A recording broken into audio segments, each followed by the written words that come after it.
Bismillahirrahmanirrahim. Alhamdulillah, syukurillah, wa la hawla wa la quwwata illa billahil azim. Syuhadu an la ilaha illallah, syuhadu anna Muhammadan abduhu wa rasuluh, syadiqul wa'dil amin. Anak-anakku sekalian, sangat saya sayangi, saya banggakan. Mudah-mudahan kita semua mendapatkan rahmat dari Allah Subhanahu wa taala.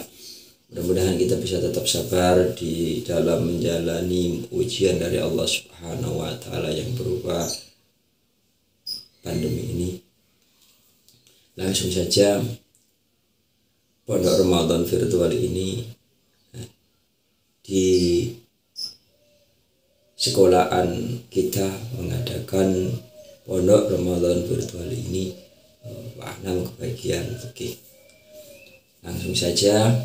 Oke, untuk kita kali ini yang kita bahas khusus adalah wudhu dulu. Wudhu adalah sesuatu amal ibadah perbuatan untuk menghilangkan hadas kecil. Hadas kecil. Kalau kita mau sholat tidak wudhu atau tidak punya wudhu, tidak boleh. Nah, oleh sebab itu kita pelajari sekarang wudhu. Nah, wudhu yang harus dilakukan ada 6 rukunnya, ada 6 yang harus dilakukan. Nah, wudhu yang pertama adalah niat. Niat untuk wudhu adalah usul nawaitul wudu'a liraf'il hadasil aswari fardhan karena untuk menghilangkan hadas kecil. Nah, yang pertama. Yang kedua setelah niat kita adalah membasuh muka. Nah, yang dibasuh muka itu mulai dari ujung rambut sini sampai ujung janggut atau dari yang janggut ya. Ini dari ujung sini ke sini. Dari anak telinga menuju anak telinga harus kena air semua. Nah, gini maksudnya. Diratakan. Basuh 3 kali membasuh itu sunnah. Setelah membasuh muka, yang ketiga adalah basuh tangan. Membasuh tangan ini mulai dari ujung sampai siku. Nah, sampai siku sini kena air. Jika melebihi siku itu sudah masuk dalam kategori sunnah. Nah, kalau sekali sudah bisa atau boleh, tapi kalau lebih dari sekali atau 3 itu sudah termasuk sunnah. Nah, yang ketiga, yang keempat adalah membasuh kulit rambut kepala.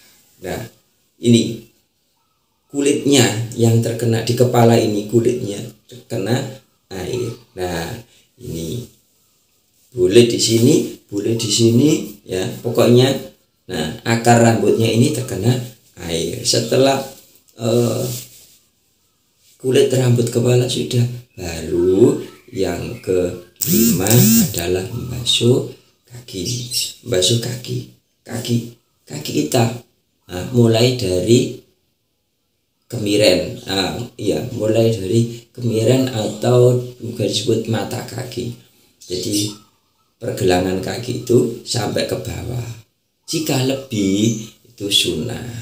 Basuhnya juga gitu. Kalau 3 itu sunnah.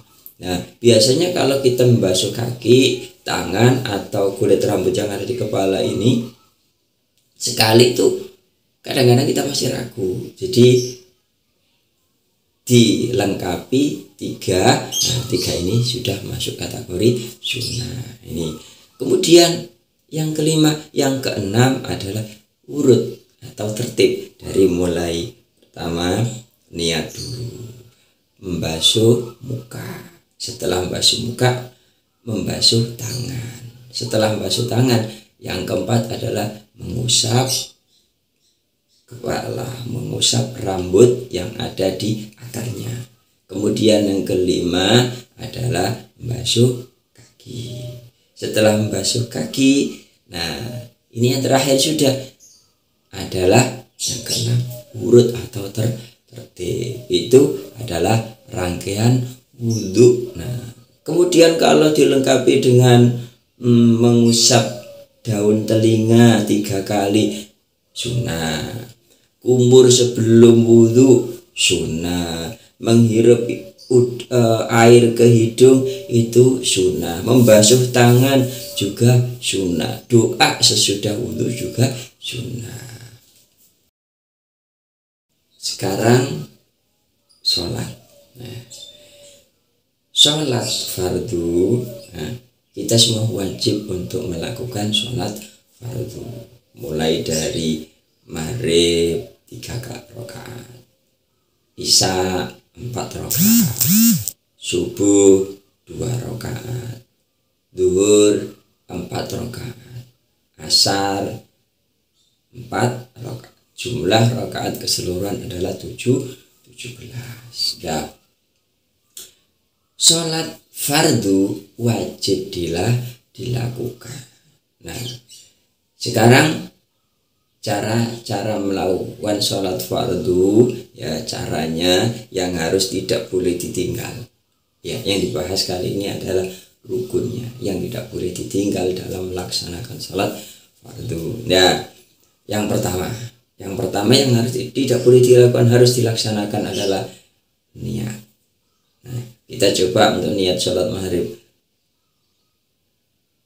Usolli fardal maghribi salasa rakaatim mustaqbilal kiblati adaan makmuman lillahi ta'ala kalau kita jadi makmum, imaman lillahi ta'ala kalau kita jadi imam, atau adaan lillahi ta'ala kalau kita sholat sendiri. Nah, niat wajib. Yang kedua adalah takbiratul ihram.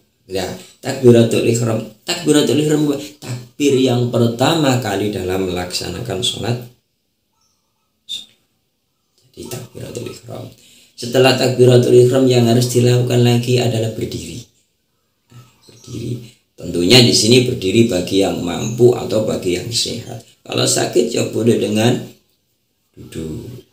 Yang sakit parah boleh dengan berbaring.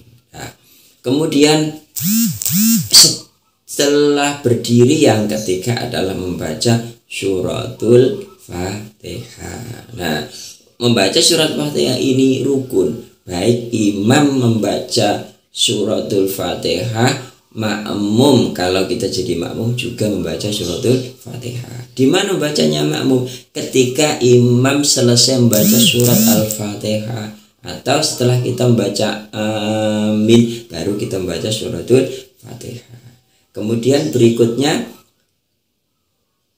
yang berikutnya adalah ruku. Tidak boleh ditinggal. Nah, ruku. Setelah ruku iktidal. Sudah berapa yuk? Niat, takbir, ya. Berdiri, membaca suratul Fatihah. Yang kelima adalah ruku. Yang keenam iktidal. Iktidal apa? Bangun dari ruku. Nah, Sami Allah liman hamidah, Rabbana lakal hamdu. Membaca Rabbana lakal hamdu itu adalah iktidal. Nah, setelah iktidal yang keenam, yang ketujuh adalah sujud. Nah, sujud. Setelah sujud yang harus dilakukan berikutnya adalah duduk antara dua sujud. Nah, kedelapan. Kesembilan adalah duduk tasyahud akhir. Duduknya ya, duduk tasyahud akhir. Yang ke-10 adalah membaca tasyahud akhir. Nah, baca tasyahud akhir itu at-tahiyatul mubarakatus shalawat sampai asyhadu an la ilaha illallah wa asyhadu anna muhammadar rasulullah. Nah, itu. Kemudian yang ke-11 adalah membaca sholawat ala Nabi. Nah, boleh pendek, boleh panjang. Kebanyakan diantara kita membaca Allahumma sholli ala sayyidina Muhammad wa ala ahli sayyidina Muhammad. Nah, sampai innaka hamidum majid. Nah, ini yang ke-11. Yang ke-12. Nah, salam yang pertama. Jadi salam yang pertama itu adalah rukun yang tidak boleh ditinggal. Yang terakhir tertib, urut mulai yang nomor 1 sampai nomor terakhir itu urut. Mulai yang pertama nih ya, takbiratul ihram, berdiri, membaca surat Al-Fatihah, ruku, iktidal, sujud, duduk antara dua sujud, kemudian dilanjutkan dengan duduk tahiyat akhir atau tasyahud akhir, kemudian membaca tasyahud akhir. Setelah membaca tasyahud akhir, membaca sholawat ala nabi. Yang terakhir salam yang pertama. Salam yang kedua sunnah. Dan yang ke-13 adalah tertib. Nah, ini sedikit kaifiah sholat yang tidak boleh ditinggalkan. Mudah-mudahan ada manfaat dan gunanya. Demikian dari kami, wallahul muwaffiq ila aqwamit thoriq. Wassalamualaikum warahmatullahi wabarakatuh.